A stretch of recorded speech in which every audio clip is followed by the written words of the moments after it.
Saudara-saudari yang terkasih, jumpa lagi dalam Pelita Hati hari ini, Minggu tanggal 6 Maret 2022, hari Minggu Prapaskah yang pertama. Bersama saya Roma Thomas Suratno SC dari Paroki Cilandak, Jakarta Selatan, mendengar dan merenungkan sabda Tuhan, yakni firman Tuhan yang tersurat dalam Injil Lukas, bab atau pasal 4, ayat 1 sampai dengan ayat 13.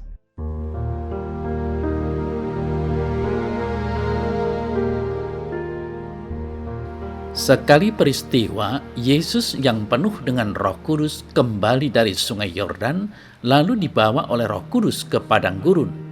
Di situ ia tinggal 40 hari lamanya dan dicobai iblis.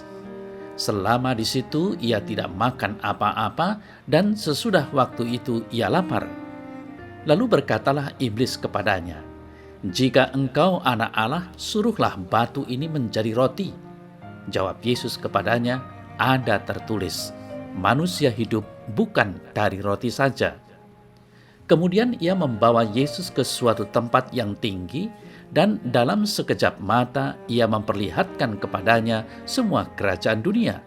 Kata iblis kepadanya, "Segala kuasa itu serta kemuliaannya akan kuberikan kepadamu, sebab semuanya itu telah diserahkan kepadaku, dan aku memberikannya kepada siapa saja yang kukehendaki. Jadi, jikalau engkau menyembah aku, seluruhnya itu akan menjadi milikmu." Tetapi Yesus berkata kepadanya, "Ada tertulis, engkau harus menyembah Tuhan Allahmu, dan hanya kepada Dia sajalah engkau berbakti."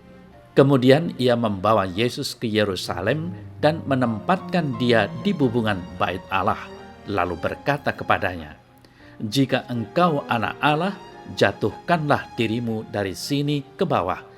Sebab ada tertulis, mengenai engkau ia akan memerintahkan malaikat-malaikatnya untuk melindungi engkau, dan mereka akan menatang engkau di atas tangannya, supaya kakimu jangan terantuk kepada batu." Yesus menjawabnya, katanya, "Ada firman, jangan engkau mencobai Tuhan Allahmu." Sesudah iblis mengakhiri semua pencobaan itu, ia mundur daripadanya dan menunggu waktu yang baik.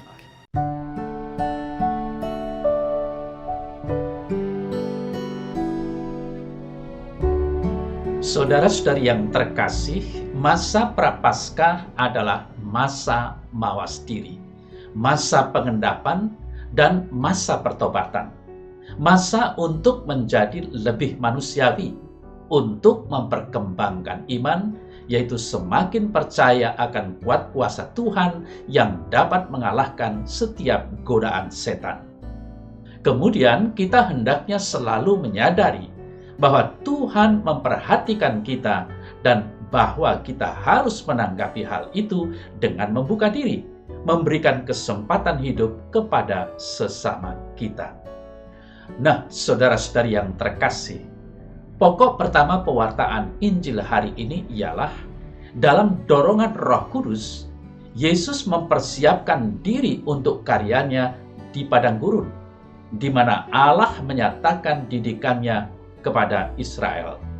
Ketahuilah bahwa padang gurun merupakan tempat pertemuan dengan Allah karena suasana yang sunyi dan tenang.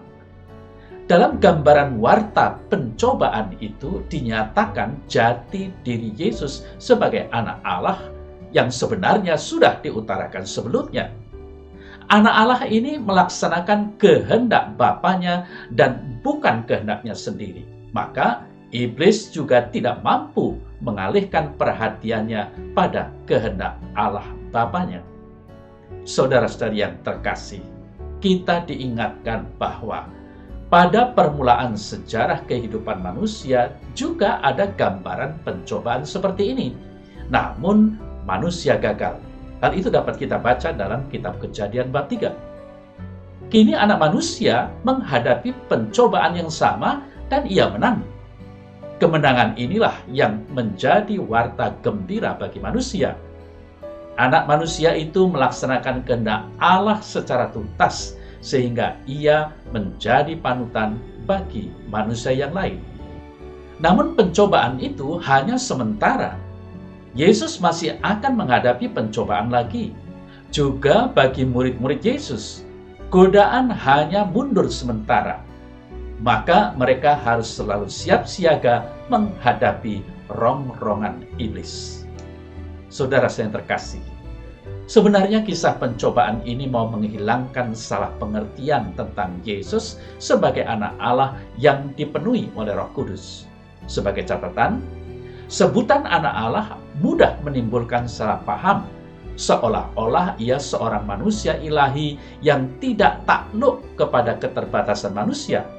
Tetapi dengan tenaga ajaibnya atau dukungan Bapa gampang dapat mengatasi segala rintangan serta menaklukkan segala-galanya di dunia ini kepada kuasanya. Saudara saya terkasih, menghadapi salah paham itu, pengisah menggambarkan Yesus sebagai manusia yang turut merasakan kelemahan kita dan dicobai seperti kita. Gambaran itu berakar dalam kenyataan hidup Yesus selanjutnya, di mana selama masa pelayanannya, Yesus mengenal lapar, haus, rasa sakit. Ia ditantang untuk membuktikan diri dengan tanda-tanda ajaib dan dibujuk untuk mencari kekuasaan duniawi atau mempertahankan kemuliaan ilahi.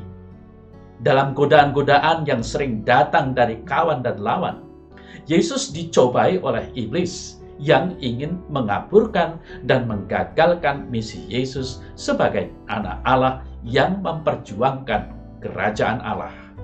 Saudara saya terkasih, 3 kali diceritakan bahwa Yesus mengatasi cobaan-cobaan itu dengan ilham sabda-sabda yang tertulis dalam kitab suci. Dalam sabda-sabda itu, ia menemukan makna panggilannya sebagai anak Allah.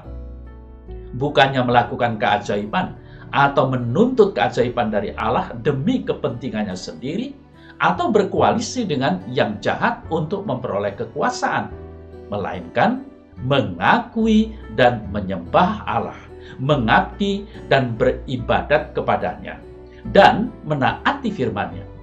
Dengan cara seorang Yahudi yang tulen ini, Yesus menghayati martabatnya sebagai anak Allah. Saudara-saudari yang terkasih, cerita ini sebenarnya mau mengatakan bahwa Yesus menang di mana umat perjanjian lama gagal. Ketika Israel diuji Allah di padang gurun, mereka menggerutu balik menguji Allah dan menyembah ilah-ilah lain. Yesus mengalami cobaan-cobaan iblis yang lebih menyesatkan. Namun ia tetap setia, taat, berbakti, dan bersembah sujud kepada Bapa sambil berpegang pada firman. Dengan demikian, ia menunjukkan jalan kepada umatnya yang baru. Bagaimana kita dapat mengatasi pencobaan-pencobaan yang tetap ada. Saudara-saudari yang terkasih, dalam kekurangan kita pun akan digodai untuk lari ke dunia gaib, ke dunia putih, ke dunia hitam. Jalan keluar dari godaan itu adalah sebagai anak berpegang teguh dan percaya kepada sabda Bapa, bekal hidup utama, dan tetap setia mengabdi dan menyembah Dia saja tanpa rekayasa, dan berbakti secara bulat hati. Saudara-saudari yang terkasih, memang ada orang atau kelompok tertentu tidak bisa tahan dengan adanya atau hadirnya godaan-godaan, sehingga tindakan yang dibuat memberantas, bahkan sampai tidak memperhatikan lagi yang namanya pelanggaran hak asasi manusia. Itu semua dilakukan hanya demi kenyamanan hidupnya. Lalu bagaimana dengan kita yang menjadi pengikut-pengikut Kristus, umat Kristiani? Apakah kita akan bersikap seperti mereka atau kita mempunyai cara bersikap yang berbeda? Saudara saya yang terkasih, mengingat apa yang diperbuat oleh Tuhan Yesus di padang gurun pada saat dicobai atau digodai iblis, maka pertama-tama kita harus mendasarkan hidup pada firman Tuhan, mencari dan menemukan apa yang dikehendaki Tuhan, lalu menghayatinya sebagai keutamaan dalam hidup. Inilah kehidupan anak-anak Allah yang harus dijalani. Maka sebenarnya kita tidak perlu susah payah memusnahkan godaan, namun dengan sendirinya.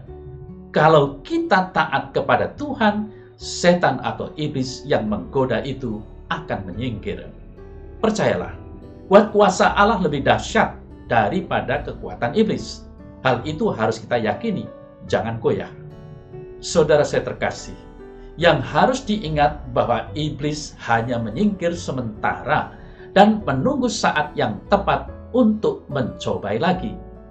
Maka kita sebagai umat beriman Kristiani, murid-murid Kristus masa kini harus siap siaga, selalu waspada, dan senantiasa percaya serta berpegang selalu pada sabda Tuhan.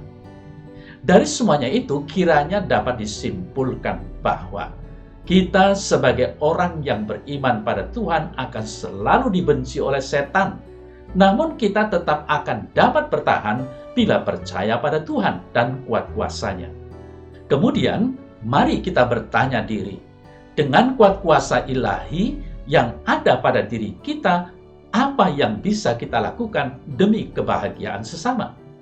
Kemudian, marilah kita perlahan tapi pasti berusaha mewujudkannya, dan semua itu demi kemuliaan nama Tuhan.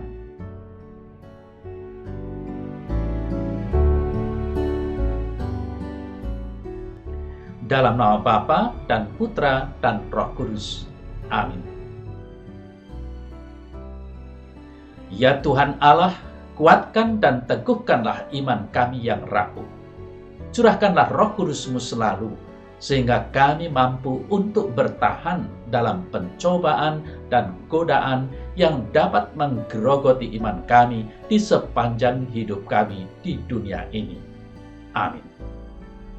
Semoga Allah yang Maha Kuasa memberkati saudara sekalian, Bapa dan Putra dan Roh Kudus. Amin.